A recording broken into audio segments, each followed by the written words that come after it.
So hi everyone, this is Jiggie, a portrait and wedding photographer from the Philippines, and welcome to the channel. Today's video, let's discuss 6 things that you could do to get sharper images with any camera or with any lens.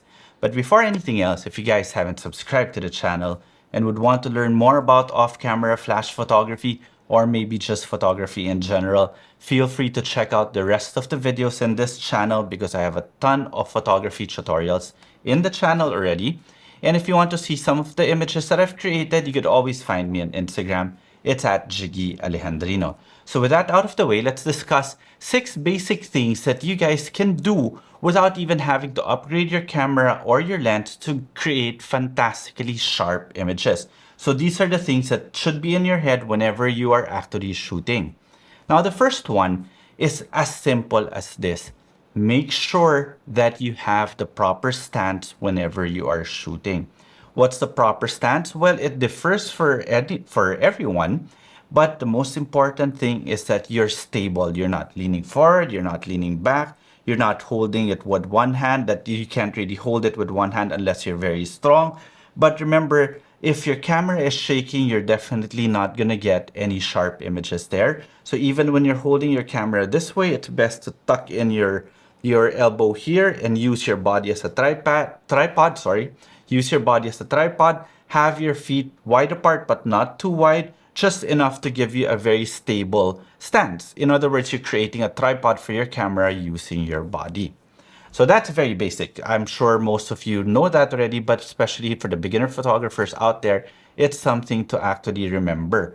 Now, part of that also is that whenever you're taking a shot, this is not another rule, this is just part of your stance, is that whenever you're taking a shot, make sure that you're not preempting your next shot. In other words, sometimes when people are shooting, you're still shooting, you tend to move your camera already. That's going to cause motion blur, camera shake. So that will be detrimental to getting very sharp images. Number 2 is what I call, or what is called, the shutter speed rule. In other words, for you to get very sharp images without any image stabilization, let's say for example, you still have a camera that doesn't have image stabilization, your lens doesn't have image stabilization too, and you are shooting static objects, in other words, people that are not moving or objects that are not moving, in order for you to get good handheld, of course, whenever you're in a tripod, you're going to get sharp images all the time. But whenever you're holding your camera, there is a specific rule that we live by, which is called the shutter speed rule, which was destroyed by image stabilization. But I'll discuss that after this one. But in other words, let's say your focal length is 16 millimeter. Technically, you could hand hold a camera at 1/15th of a second. So 1 over your actual focal length. And this applies even if this applies differently if you are using a crop body. If you are using a crop body, let's say the 16 millimeter will be equivalent to a 24 millimeter. So your shutter speed should be at least 1/25, maybe.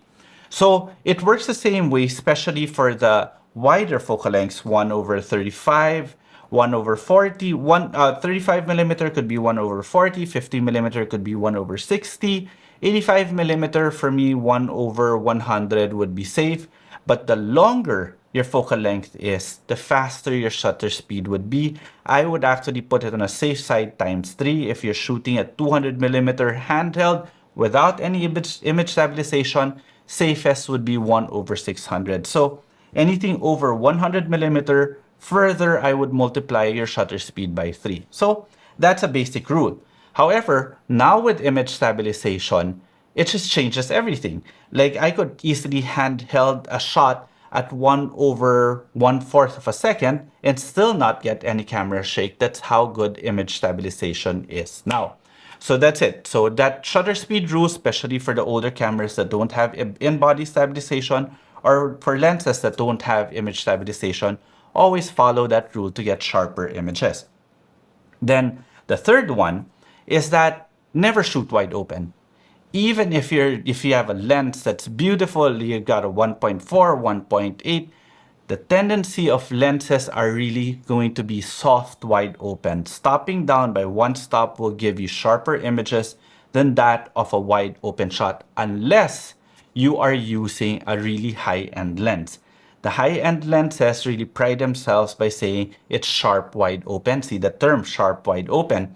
And it's true. They are sharp wide open, but it is sharper if you stop down a little, but it's not soft. As compared to the entry-level lenses that give you wide apertures, normally at 1.8, you will still get soft images. Stopping down to 2.8 will give you amazingly sharp images. Stopping down even further to 5.6 will even give you sharper images. But again, the more expensive the lens, the sharper it is wide open. Now, here's another thing actually. If you want to create sharper images, you'll be surprised by this one. Just use a flash.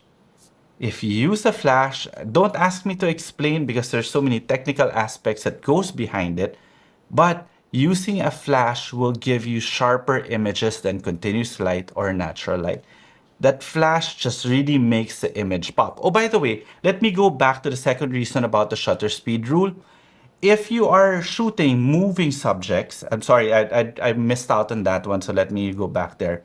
When I was referring to everything about the shutter speed rule, I was referring to static images. However, if it's moving subjects, it's very important for you to judge how fast they are moving because the shutter speed will be dependent on how fast they are moving. So if you want to freeze motion, let's say, for example, for sports, you technically could go as low as 1/500, but I would go in the thousands for you to really stop motion. That's why most arenas are well lit also for photography, or it's best when you shoot outdoor. And, you know, standard moving people walking around should be 1/160, 1/200. You should be okay. So again, let's go back to using a flash. What I've noticed is that whenever I shoot with my flash, even wide open, the images just come out sharper. That's just it. It's just a fact. Shoot with flash and your images will come out sharper. And now the fifth one is to move your focusing point. There is a way for you, you know, when you're shooting portraits, they say always focus on the eyes because the eyes should be the sharpest part of the image whenever you're shooting a portrait. And there was a technique called focus and recompose before, because the cameras only had a center focusing point, or the sharpest focusing would be in the center. So what photographers then would teach you was to focus and recompose. In other words, focus and lock your focus on the eye, putting the center dot on the eye, then recomposing. The tendency of that one is focus and recomposing. Focus, then recompose, they would tilt it down. If you're shooting wide open and you tilt it down, you're changing the focusing distance already, therefore you're not gonna get sharp images. The best way to do that is to focus and recompose, meaning bring the camera down physically in the same plane. Now, the cameras got even better that you could move your focusing point in more or less the entire viewfinder range. So the best is really to just move the focusing point to where the eye is and not move anymore. That's a beautiful thing about the Sony system that I use because it's got amazing IAF. So all I have to do is compose and press the AF1 button in the back and it's going to focus automatically on the eye, which brings me now to the sixth way for you to get ultra sharp images is that shoot in AFC. Why do I mean AFC? So that it's just continuously focusing. Like, for example, when I focus and I compose and then I want to focus on the eye and IAF kicks in, even if I move my camera, the focusing will follow, or it will stick in the eye and it will continuously focus. So I will always get the sharpest images possible because the camera is continuously focusing. Now that works well with the newer cameras, but it should work well also just as a slower rate to the older cameras. So again, the 6 things that I would recommend for you to get sharper images is number 1, fix your stance. Number 2, you've got your shutter speed rule.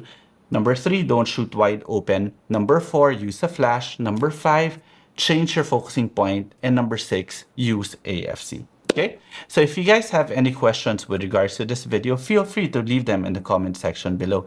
And if you want to learn more about off-camera flash photography, you know, check out the rest of the videos in this channel. And if you want to see more of my videos, you could always find me on Instagram. It's at Jiggie Alejandrino. Okay, till the next video.